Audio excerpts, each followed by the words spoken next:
What is up, everybody? Matt Modi here to give you the first splash zone of the NBA season, our first video giving out my favorite NBA player prop bangers for the NBA betting slate. We're talking Tuesday, October 22nd, depending on when you're watching this. I'm recording this and posting this on Monday. So it's either for tonight's games, if you're watching it on Tuesday, or it's for tomorrow's games, if you're watching this on Monday. But regardless, giving you my favorite NBA player prop picks for Tuesday, October 22nd.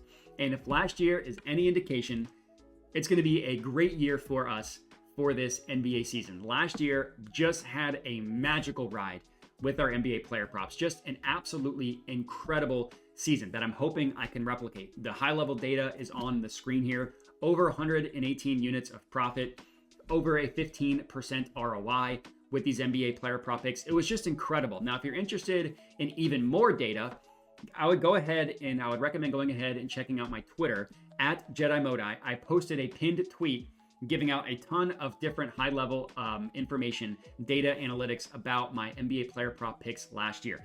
How I bet overs, how I did betting unders, days of the week, by month, by type of prop, all that stuff I posted on Twitter. So if you're interested in all that data, I would, again, recommend go ahead and checking me out there on Twitter. But regardless, we had an amazing season last year. Now, last year was last year. If you're new to my channel, you were not able to bask in the rewards of last season. So there's no use bragging about it. I just wanted to kind of give everybody the information from last year. So heading to this year, again, opening night, NBA season, Tuesday, October 22nd. There are two games on the schedule: Knicks versus Celtics, Timberwolves versus Lakers. I'm going to have one player that we are backing in each of these games. I generally play the beginning of the season light compared to the rest of the season because we're just trying to get data on all of these teams. There are some situations where last year's data is relevant.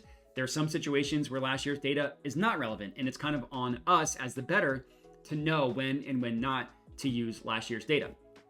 For this first game, Knicks-Celtics, I'm very confident using the last year's data for the Celtics, which is what we're going to get into with our prop. But I kind of just wanted to tell people that I'm going to play things a little bit lighter to begin the season as we try and get more data on the teams. But regardless, let's get into these picks. Play number one in the Knicks versus Celtics game, Jaylen Brunson props. We're talking Jaylen Brunson 30 plus points, which I was able to get at plus 140 odds at FanDuel. I put a half unit on that. I also took Jaylen Brunson 3+ made 3-pointers, plus 124 odds at FanDuel, also for a half unit. So I'm backing Brunson in two different ways, risking 1 unit total.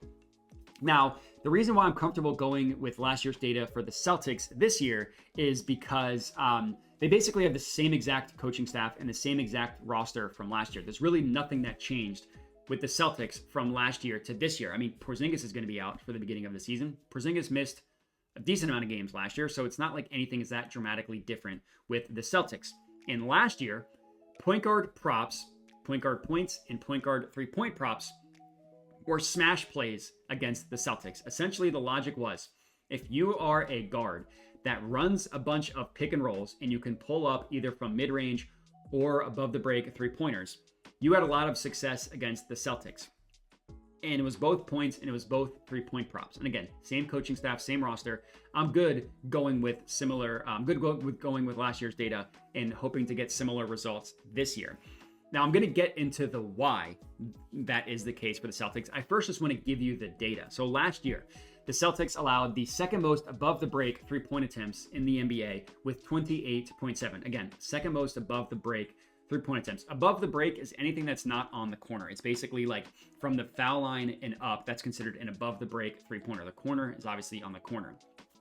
And the Celtics also allow the 6th most points per game to pick and roll ball handlers. So if you are someone running a pick and roll and you score, it doesn't matter how the points come, the Celtics allow the 6th most points to pick and roll ball handlers. They also allowed the 3rd most pull-up field goal attempts in general. And literally, and this is the biggest point here, they literally allowed the most pull-up 3-point attempts in the entire NBA last year. A pull-up 3-point attempt is off of the dribble. You're not catching and shooting, you're pulling up off the dribble. They allowed 11.4 pull-up 3-point attempts last year. They were one of only 2 teams that allowed more than 11 per game. It was them and the Milwaukee Bucks. The reason why point guard point props and point guard 3-point props are so good against the Celtics, it's not because their defense is bad. They have 2 of the best guard defenders in the entire NBA. Drew Holiday and Derek White are awesome. This is not me saying that they're not awesome. It's the type of style, the defensive style that the Celtics play. They play, you're going to hear me talk about this a lot, but they play drop coverage when teams run the pick and roll against them, meaning the center that is guarding the pick and roll drops a little bit. That leaves a crease for guards that can pull up and shoot. It gives them the opportunity to do so. That's why the numbers bear that out. Now with the Celtics, they play a pretty high drop. So a lot of the times it's pull-up three-point attempts, which again, they allow the third most in the NBA, but the most pull-up three-point attempts. And that's all why. It's that high drop coverage, but it's not switching, it's not hedging. It's just the center dropping, leaving a pocket for a talented guard like Jaylen Brunson to pull up and shoot. So they allowed a lot of points to guards running pick and rolls. They allowed a lot of three-point attempts to guards that can pull up, guards that run a lot of pick and rolls. It's all because of that high drop coverage. Luckily for us, Jaylen Brunson last year ran a ton of pick and rolls, was very good at doing so, and that's not a role I see changing for him. Now, I get the Knicks are a team that have a lot of moves, right? In is Karl-Anthony Towns, in is Mikal Bridges, out is Dante DiVincenzo, out is Julius Randle, who admittedly missed most of last year anyway. But none of those players are main ball handlers, right? Brunson is still gonna have the majority of the ball handling duty on this team. Karl-Anthony Towns is a talented offensive player. He's not gonna take away a lot of ball handling from Jaylen Brunson. So again, and I'm also kind of comfortable going off of last year's data for Brunson as well. Last year, Brunson ran the fourth most pick and rolls in the NBA, pick and roll possessions per game, fourth most. He averaged literally number one, most field goal attempts out of the pick and roll, and he averaged the third most points out of the pick and roll as well. And this is in the entire NBA, literally of all NBA players, fourth most pick and rolls, third most points out of those pick and rolls.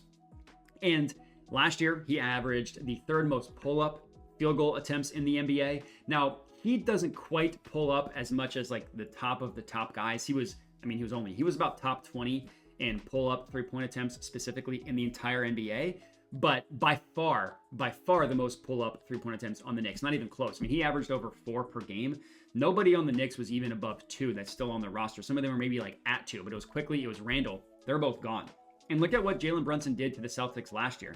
He scored 30-plus points in only 2 of the 5 games, but the last 2 times he played them, he did it, which is when Jaylen Brunson really started cooking, was at the end of the year. And so he hit 30-plus points in 2 of 5 games, but he hit at least 3 three-pointers in 4 of 5 games. So that's why I wanted action on both of these props. Jaylen Brunson could hit 4 three-pointers and go under, or he could score 30 points without hitting a bunch of three-pointers. Brunson is the type of player to do that. So he could also hit both. He could just hit both, and we're sitting pretty if that happens. But I knew I wanted action on Brunson points and three-pointers. I love both of these plays, half unit on each of them. That's play number 1 and 2, backing the same player. Next up, the night game, Timberwolves versus Lakers. I'm taking a Dante DiVincenzo assist ladder. I'm taking him 4+ assists, plus 175 odds at Flip for a half unit. And then I'm taking him 5+ assists, plus 475 odds at DraftKings for a quarter unit.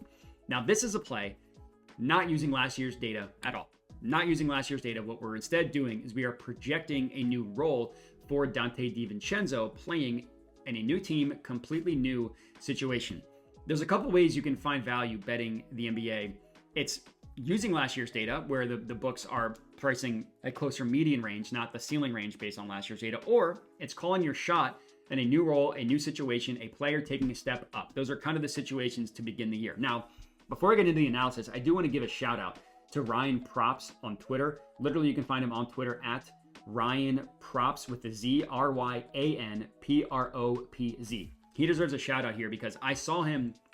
I normally don't take plays from other cappers, whatever you want to call it, other people on Twitter. I don't steal their plays. He posted something about Dante DiVincenzo, and then I looked into it on my own, and I really, really liked it. So I wanted to give him a shout out because, he was the first person that I saw on this. And then doing my own research on it, I really liked it. So I wanted to give it out to you guys as well.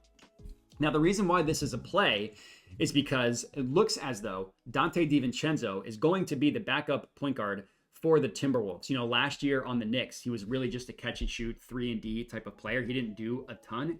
He only averaged 2.7 assists per game last year. And that's where the books are pricing his over under this year as well. You could take over 2.5 for minus money. I just like to pump it up a little bit to get plus money, call my shot that not only is he going to have more assists this year than last year, but by a decent amount.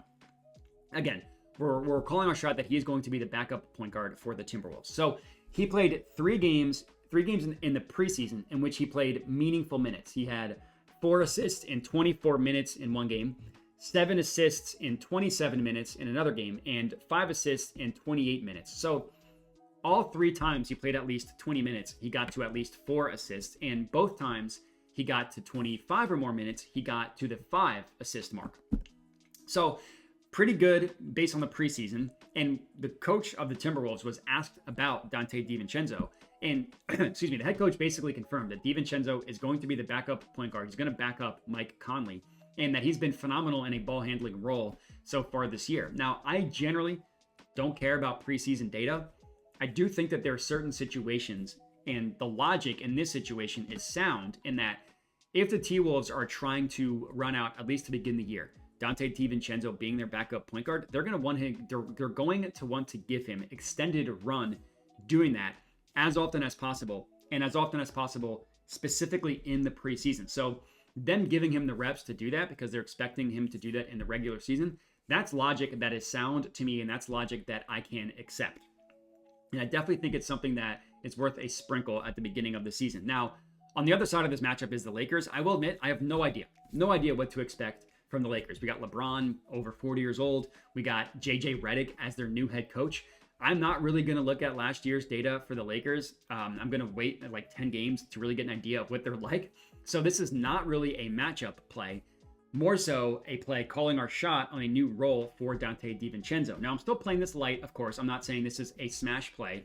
Half unit on 4+, quarter unit on 5+, that this could easily blow up in my face if he doesn't run any action, if he's just another catch and shoot guy. But I do think that it's going to be different for Dante DiVincenzo. And there were rumors that he wanted to do more. He didn't want to just be a catch and shoot guy. So have at it.